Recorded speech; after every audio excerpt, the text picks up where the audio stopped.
reaksi. Nah, sebelum Bapak jelaskan, kalian tahu apa itu laju reaksi? Laju.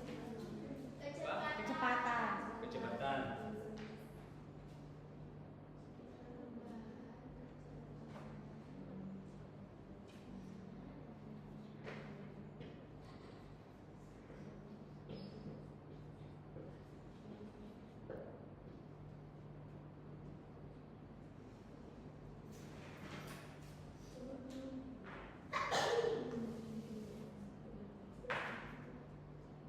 Nah, laju itu apa? Yang misalkan mendengar kata laju apa yang mungkin terbesit di hati kalian apa? Kecepatan.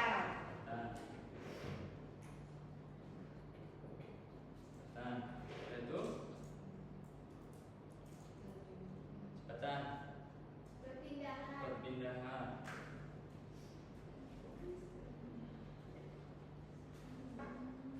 Kalau reaksi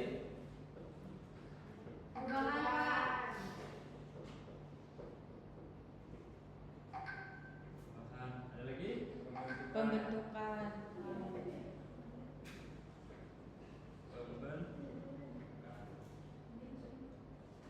Baik, jadi laju reaksi ini adalah arti ataupun makna keseluruhannya yaitu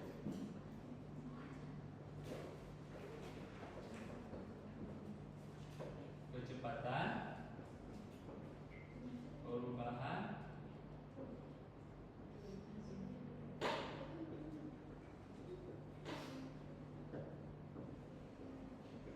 konsentrasi produk atau reaktan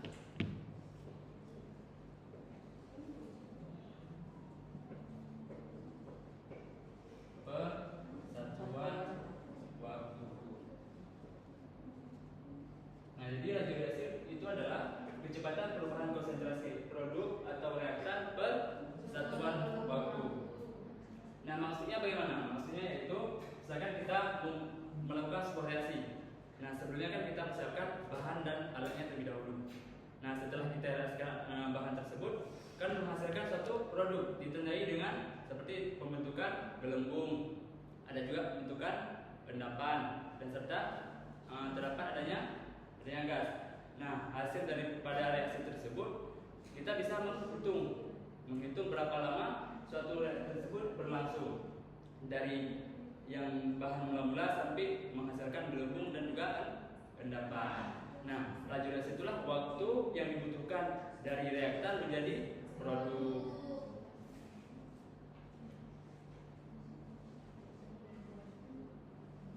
Nah, baik, tolong siapa yang membaca tujuan pembelajaran kita pada hari yang berbahagia ini? Nah, silakan Malina.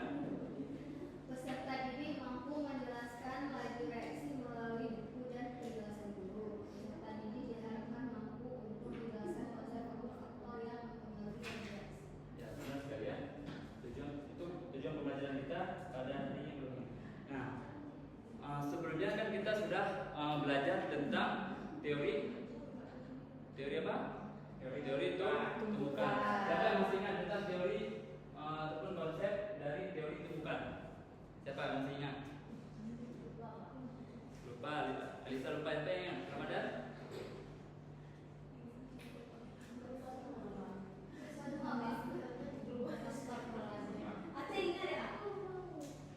Enggak ada yang ingat? Oh ya, silakan. Alia. Jadi kalau misalnya partikelnya itu semakin kecil, maka tumbukan efektifnya itu makin banyak. Iya. Ya, ada yang ingin ditambahkan? Saya nggak apa Alia. Ada lagi? Oke. Tumbukan itu apabila suhunya itu dinaikkan, maka energi kinetiknya akan semakin tinggi sehingga probabilitas terjadi tumbukannya itu semakin cepat. Nah, benar sekali, terima kasih banyak pada Alia dan juga Ramadan. Nah, konsep dari teori tumbukan. Nah, partikel itu untuk menghasilkan suatu reaksi itu harus saling bertumbuh. Nah, syarat untuk dia bisa menghasilkan reaksi tumbukannya itu harus efektif dan juga energi yang dibutuhkan itu harus mencapai, harus energinya itu harus cukup. Nah, dalam laju reaksi itu ada laju reaksi cepat dan juga laju reaksi lambat. Nah, coba lihat gambar itu. Gambar pertama gambar apa? Terima kasih. Ya, petasan atau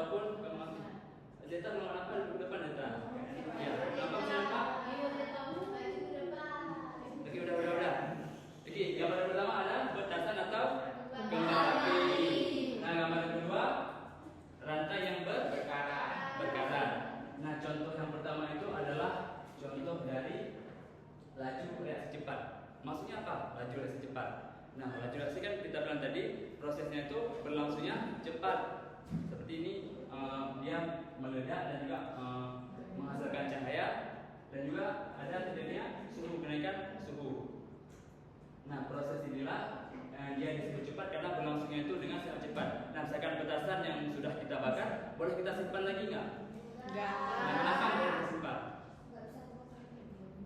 Misalkan udah kita bakar nih, satu kita simpan, boleh nggak? Nah, itulah makanya ini disebut dengan laju reaksinya cepat. Nah, misalkan yang satu lagi ada rantai berkarat. Nah, proses perkaratan itu lama atau cepat? Lama. Nah, karena setelah misalkan contohnya ini rantai, contohnya paku. Pernah lihat paku berkarat? Nah, paku berkarat itu membutuhkan waktu. Nah, waktu itu kan nggak cepat seperti proses terjadinya petasan. Oke, baik. Nah, membahas tentang laju ada cepat, ada lambat. Tentunya ada yang mempengaruhi dari reaksi tersebut. Nah, yang pertama ada faktor suhu. Nah, suhu itu laju reaksi berbanding lurus dengan kenaikan suhu.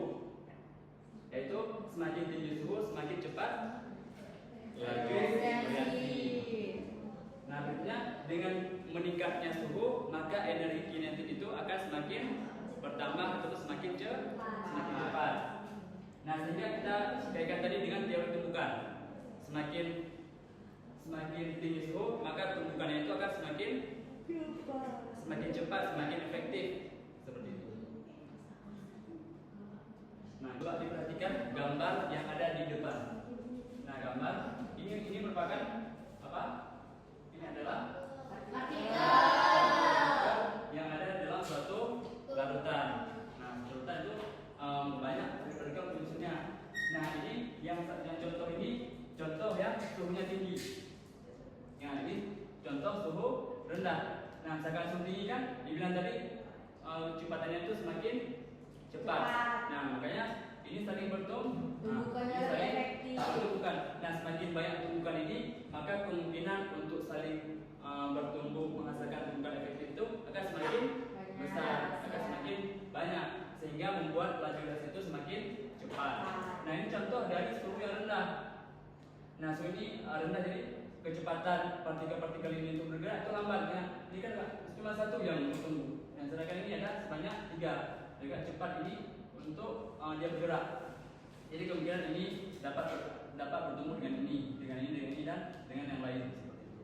Nah, sehingga cepat terjadinya laju reaksi. Nah, semua itu berkaitan dengan teori tumbukan. Oke, ini coba kita praktek ya untuk mengetes tumbukan. Oke, ini sama kawan. Ya. Oke, nah coba ini hitungan dari 3, 2, 1 tepuk. Jangan kencang. Ini yang kencang. Ini yang kuat ah. 3, 2, 1.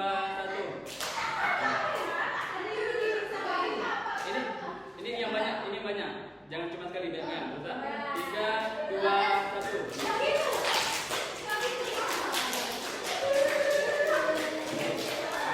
Itu dengan kecepatan yang cepat dan juga keras. Nah, itu. Ini sendiri boleh juga, sendiri ini. Nah, ini coba yang lambat. Jangan keras, tapi coba. Ya, dia nggak bersuara. Nah, jadi nggak efektif kan kita tepuk tangan gimana sekarang nggak ini? Kayak kita tepuk tangan ini. Nah, kan ada suara. Begitulah. Dan kita menggunakan 2 tangan. Sekarang nggak ada kawan, kita menggunakan 2 tangan. Nah, itu contoh dari tumbukan efektif. Nah, semakin cepat kita bertepuk tangan, semakin banyak suaranya kan? Ya. Kedua, dia keras. Misalkan keras kita tepuk tangan bersuara. Misalkan walaupun banyak-banyak, tapi kita nggak keras, nggak efektif, energinya itu nggak bersuara. Jadi kemudian tepuk tangan misalkan banyak-banyak tapi kayak gini ya. Makanya itulah kaitannya dengan teori tumbukan.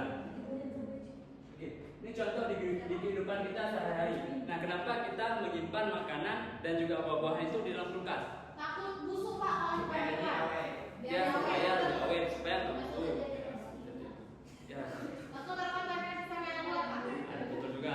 Nah, coba dilihat ada nggak perbedaan antara gambar pertama dengan gambar kedua? Gambar kedua itu busuk Pak ya. Ya, gambar kedua itu buah-buahan itu mau busuk.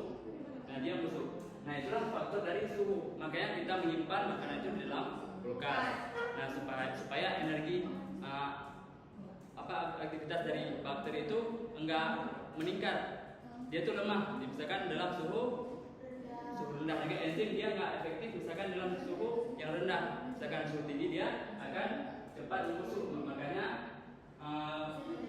buah-buahan yang ada di luar ruangan itu membuat cepat busuk. Nah, contoh yang lainnya itu ada.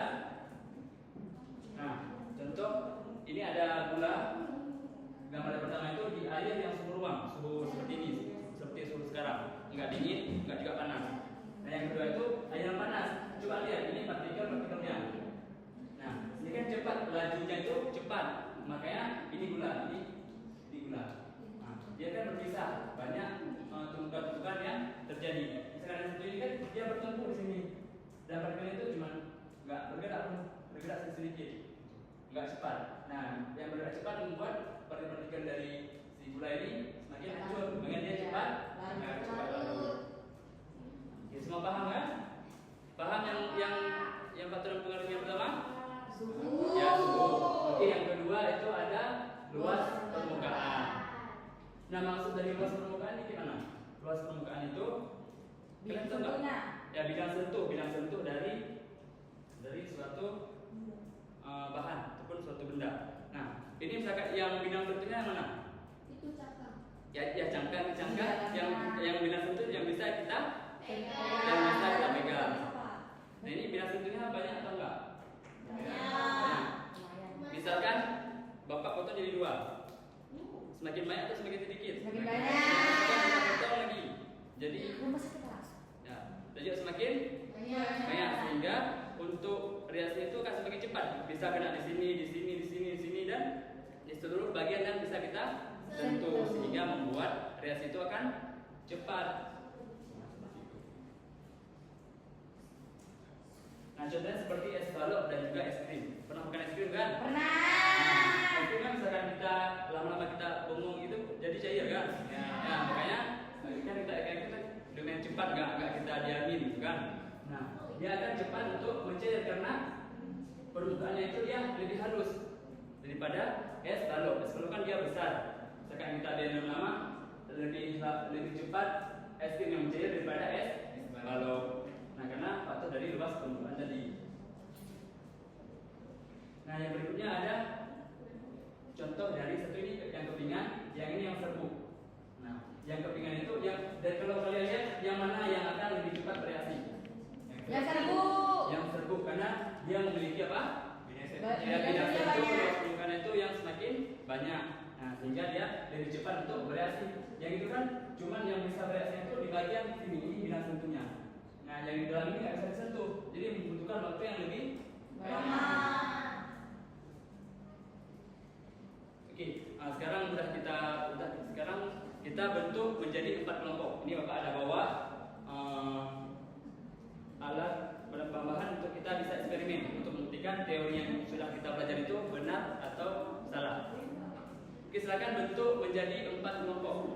Ini kelompok pertama, kelompok kedua, kelompok ketiga dan kelompok keempat. Oke, silakan bangun terus untuk bentuk kelompok. Sudah. Oke.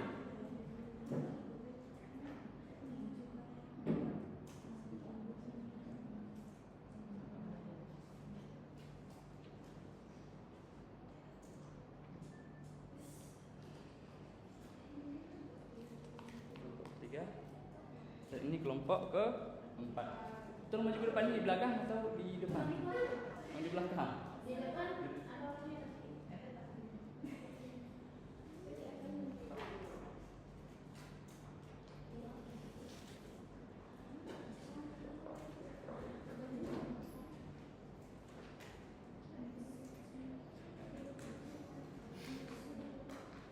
Oke, tolong satu orang bantu untuk kita siapkan biar cepat. Terus ini tolong bawa ke Iya Pak.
depan Asin, ke depan. Di depan ini ya kan alatnya kan. Ini kita memperhatikan dua faktor yang mempengaruhi laju reaksi. Yang pertama ada luas permukaan. Yang kelompok 1, kelompok 2 itu luas permukaan. Yang kelompok 3 dan kelompok 4 itu faktor yang pengaruhnya itu suhu. Yang Alia pegang yang hangat atau yang air hangat? Olivia? Air biasa, oke. Oke, terus jangan lupa pakai stopwatch. Ya. Untuk kita itu untuk siapa yang lebih cepat baru.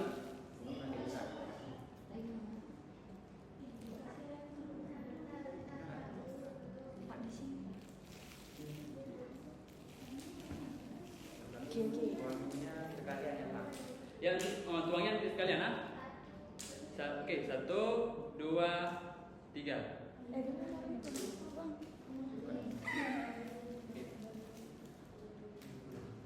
Ini semua dituang. Harusnya tuang. Oke.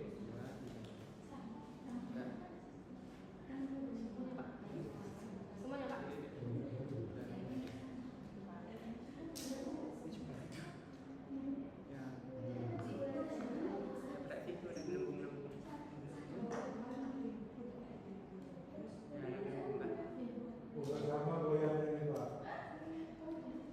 Yang sama ini aduknya yang sama.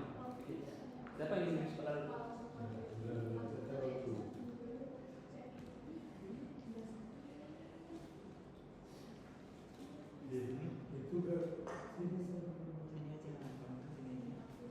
Oke, sedikit saja. Biar.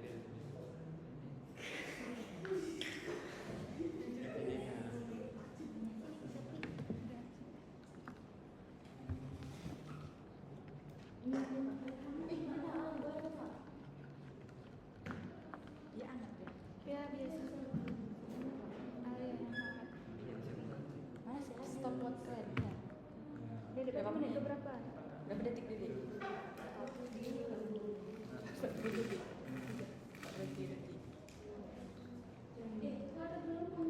Ya, dia menghasilkan gelembung.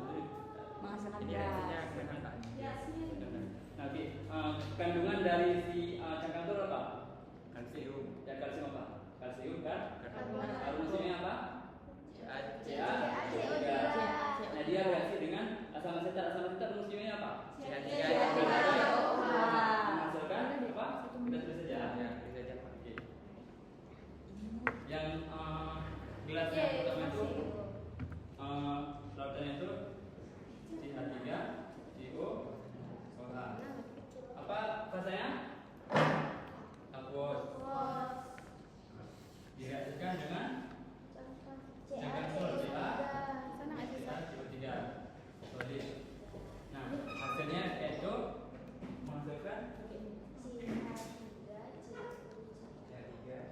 menghasilkan CH3,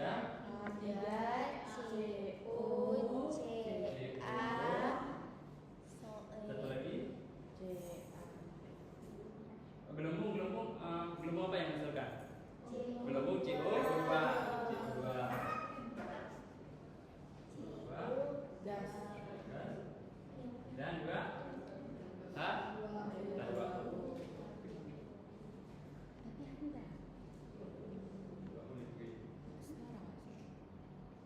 Ini reaksi yang terjadi di reaksikan dengan asam asetat dan juga kalsium karbonat. Oke, setelah kita demonstrasikan menjadi 4 kelompok. Tolong masing-masing kelompok untuk menjelaskan fenomena yang terjadi pada demonstrasi tersebut. Oke, silakan dari kelompok 1. Kelompok 1 Ramadan.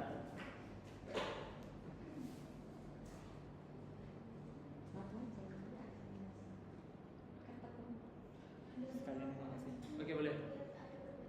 Ya. Dia untuk memperbandingkan Baik, yang pertama gitu. Baik, saya dari kelompok 1. Sekalian saya mempresentasikan, membandingkan dengan hasil kelompok 2. Karena kami sama-sama menggunakan cangkang telur dengan asam asetat.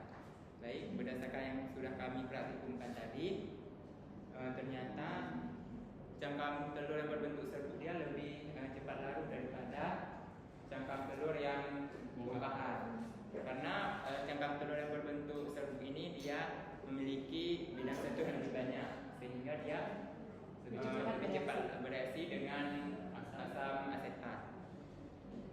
Oke baik, terima kasih kepada Ramadan. Berikutnya siapa yang membandingkan Alia? Silakan Alia.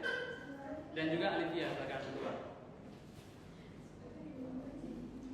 Untuk membandingkan hasil dari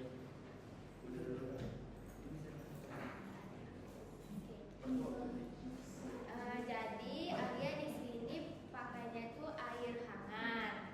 Terus Olivia dia pakai air dingin. Nah, ya air biasa aja. Yusuf Pak Yul, kelasnya biologi saya. Ini.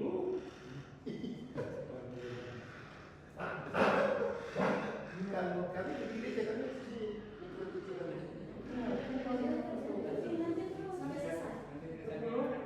Nah, kemudian di dalam air hangat ini dimasukkan gula. Terus Bapak suruh aduk kan? Nah, diaduk. Kami aduknya tuh bersamaan. Kemudian gulanya itu larut di menit 43 detik pada air hangat. Nah, pada air dingin dia tuh agak lama, yaitu 1 menit 30 detik. Jadi ada perbedaan larutannya antara air hangat dan air biasa. Oke baik, tepuk tangan kepada yang telah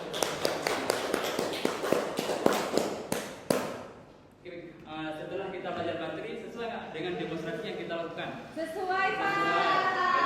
Suhu air yang hangat lebih cepat larut daripada air Biasa. Cangkang telur yang Bongkahan. bongkahan lebih lama daripada cangkang telur yang sudah kita jadikan sebagai serbu. Oke baik, siapa yang ingin menyimpulkan materi kita pada hari yang berbahagia ini? Yuk siapa? Alia, oke silakan Alia. Jadi hari ini kita sudah mempelajari laju reaksi. Di dalam laju reaksi itu ada beberapa faktor yang mempengaruhinya. Yang kita pelajari hari ini ada faktor suhu dan faktor luas permukaan. Faktor suhu itu semakin tinggi suhunya maka Laju reaksi. semakin cepat reaksinya terjadi. Kemudian luas permukaan, semakin kecil luas permukaannya maka Lebih cepat reaksi. cepat reaksi. Didemonstrasikan kita ada cangkang telur yang serbu dan yang bongkahan. Nah, yang serbu itu akan lebih cepat, dia bereaksi lebih cepat larut. Nah, oke, ini kesimpulan kita pada hari ini tentang belajar tentang laju reaksi. Nah, laju reaksi itu ada laju reaksi cepat dan juga laju reaksi lambat. Contoh yang cepat itu seperti pemanasan dan yang lambat itu seperti korosi. Nah, faktor yang mempengaruhi itu ada suhu dan juga luas permukaan yang kita pelajari hari ini. Nah, yang sudah kita demonstrasikan. Nah, baik, untuk minggu depan kita akan belajar faktor yang mempengaruhi itu 2 lagi, yaitu konsentrasi dan juga katalis. Jadi tolong untuk belajar dan insya Allah untuk minggu depan kita juga akan mendemonstrasikan seperti yang kita lakukan pada hari ini. Oke, terima kasih banyak atas segala perhatiannya. Sebelum kita akhiri, tolong ketua kelas untuk memimpin doanya.